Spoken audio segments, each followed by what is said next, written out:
Hey guys, welcome back to another episode of An Aussie Farming in the Philippines. It's me, your bastards. Well, I've got to do some red oxide on Chick's netting to her little grapevine. With that light rain we've had, there's bloody rust coming out on it. I said to Chick, we should have brought that nylon coated stuff. You know, the wire with the nylon. I'll show you up the back. So anyway, we got this tin here, but look, it's got so much lumps in it. So this is what I do for little tins.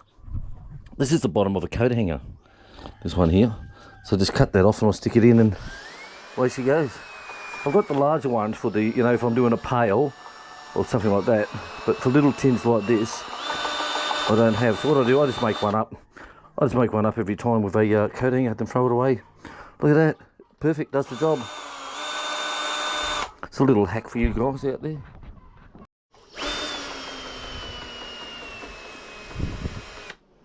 Well, that's the hardening cream. The hardening of it. So it should always be in two parts, guys, the catalyst.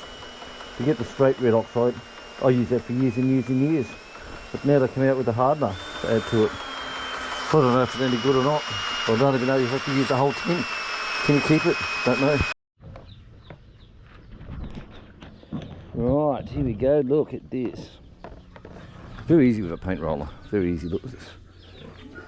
It gives it a good coating too. Look. It gives it a bloody good coating. Now, did you see that? See that video yesterday from that professional hog farmer over at Amber Hall? I tell you, it's people like him that give Westerners a bad name. I tell you. So he had some young people come in to buy some tilapia from him. So they go into the tank, they fuck around. There's concrete tanks. They fuck around with it all. Then they get the fish out. They weigh it up. And it's like 775 peso. So the hog in his big fucking heart says, "I'll just make it 750." You know, like 750, just make it 750. So they said, Tade said to the guys, 750, oh, our budget's only 500. So what the fat fucking hog do? Said, Tade, take him out. He said, if they come here with only 500, tell us next time so we can only get them out 500. Can you believe that shit? And then he goes, and then the prick says they're regular customers. Oh, fuck my dog, can you believe this shit? Well, we have the old guy comes here, he buys the chickens, he's our regular guy, because he knows our chickens are good. And we're not just saying it, they fucking are, they're really good. And so he come last Saturday, last weekend, he come down here. And he comes at lunchtime, and she says, "Hun, we've got to buy for some more chickens again." And I'm like, "Oh, for fuck's sake, hun, you know, I can't get him during the day." No, he's coming at night. I said, "Oh, all right then." So, because communication with Filipinos is pretty hard at times, you know. So, just before dark, it was probably about 5 o'clock, and it's the same old guy turns up. Same old guy. He's a regular customer. I said, "Oh, it's the old guy, hun." She says, "Yeah." So I said, "Oh, what is his occasion this time?" No shit, guys. This is what I said to him. And Chick yabbles to him in jungle. He jabbles back in jungle. And she goes, "Oh, remember the young boy, the grandson that comes with him all the time?" And I said, "Yes." She says, "Well, it's his birthday." And I said, "Well, you tell him that today he's lucky." It's a true story, guys. I said, "You tell him that today he is lucky. Because today, if we've got a special on, that if you're having a birthday today, then it's half price." So Chick told him, and he just had a bit of a giggle, a chuckle. And he's the guy that I normally, so he'll come for 2, and I'll say to him, "Today we have a special on today. Buy 2, get 1 free." So you get the lighter one free. So we give him free chicken. So the lightest chicken he doesn't pay for, which is, you know, quite understandable, isn't it? So anyway, I do that all the time. Then bugging me dead. So we weighed it up, and it was 1,030 pesos for the 2 chickens. So I said, "Gee, right, 500." And he said, "No," he said, "I can't. I want to pay full price." I said, "No, it's bloody birthday Saturday today." True story, guys. So he says, "Can I pay 600?" And Chick said, "Oh, all right then." So he was happy, you know. He was very happy. But that's what you do. Now, especially when they're repeat customers, guys. When they're repeat customers, you know, like what go. And you know, as far as that fat hog was concerned, 200 pesos was like, "Oh no, put the fish back. Put the fish back." Can you believe that shit? Now, there's people like that that give us bloody Americanos a bad name, you know? Talk about cheap fucking Charlie. Fuck my dog. You know, it amazes me, seriously. It amazes me. And it's like, oh, we're going to sell them or we're going to give them away. Well, you give them a discount, didn't you? You know, so you are, fuck me, I just don't understand these fuckers.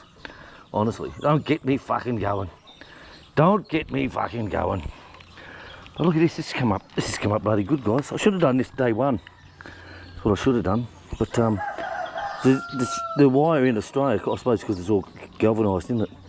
You know, it's cold dipped in Australia, where this shit from China, you know, and even the thickness of it is pretty thin, if you know what I mean. The thickness of it. But hey, it works. Look at that. Covers it lovely, so I'll go inside and out. Don't you worry about that. Ugh. Well, that's alright. Got to be happy with that, bitch. Let's move on.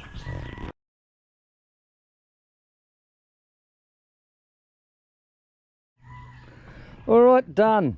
So it's nicely coated inside and out. Like I said, I should have brought that nylon coated stuff, plastic coated stuff. Not to worry. So this is all done for Chick now. So she's done all this. The boy came in and dug 3 big holes, right, virtually underneath where the pots are. 3 big holes down, made it like a triangle. They filled it up full of stones underneath and for drainage, and then they put all the different compost in and all the other stuff and the dirts and 3 different types she put in there. So she's got the plants in now, and she's also got her own plants as well around, going around the sides. Look, because the chickens get in and just eat every fucking thing. Like Chick has them around the bottom plant over here. She'll have them up against the house, and she'll get them about 2-3 inches starting to grow some coriander or some basil, and the bloody chickens will get in and eat the bastard, scratch it and just rip it apart. So she said, right, we're getting on it this time. I'm going to put pots around the bottom. I said, good thinking, dolls. I said, love. I said, pet. I said, hun. I said, good thinking, dolls. I said, look at this beautiful day, would you? What a beautiful day. So I've got to go and get a couple more posts for my area today. And we can't finish off Scott's area until Wednesday. Hopefully the work is coming on Wednesday, because he does water delivery, works as a water delivery guy. He had Saturday off, Saturday and Wednesdays off, but Saturday the guy who, the property that he's got his house on, wanted him to do some cleanups. So that fucked that up for us. But not to worry, we're okay. So I've got to pressure clean all this down tomorrow, look. It's up for the month, once a month clean. So that's got to be pressure clean tomorrow. I don't want to do it today because of that paint. But this is when I first put these fences up, look. When I first put these fences up, this is what I put on them to keep the chickens in back then. See, this is the coated stuff, the nylon coated stuff. And believe it or not, at the time it worked really well. So what I'm thinking is the bottom's buggered, but the top's still okay.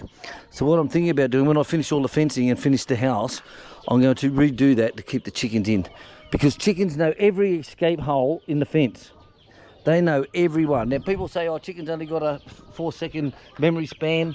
Well, I tell you, fucking bullshit. Absolute bullshit. They know.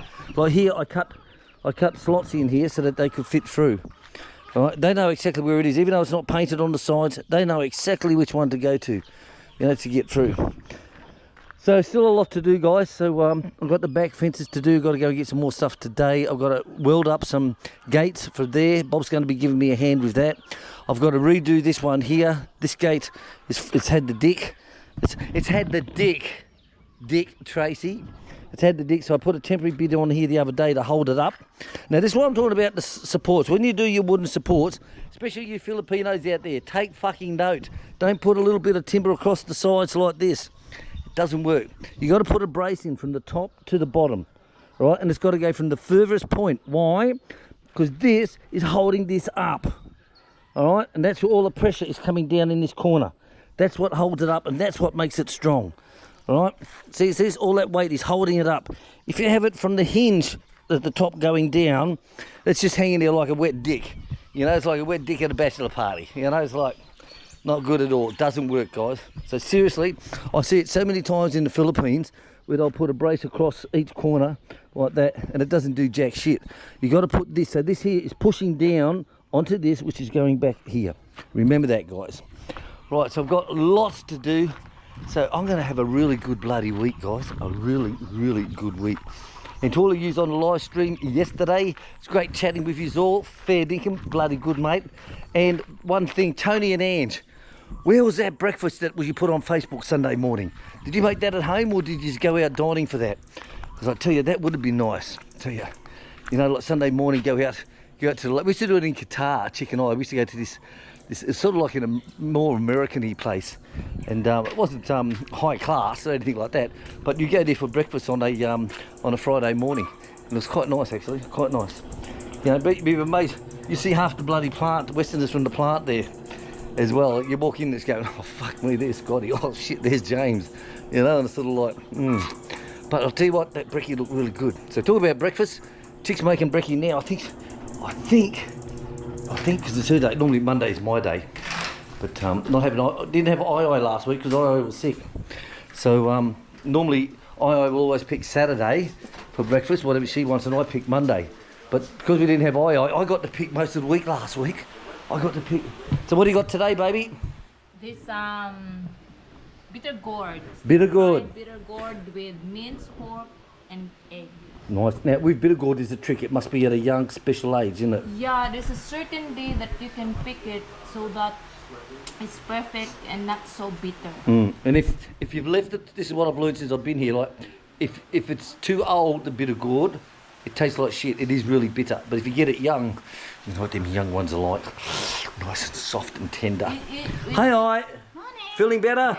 Good. If it's young and not fully grown, it's also so bitter. So it's got to reach puberty. Yeah, it has to reach that age.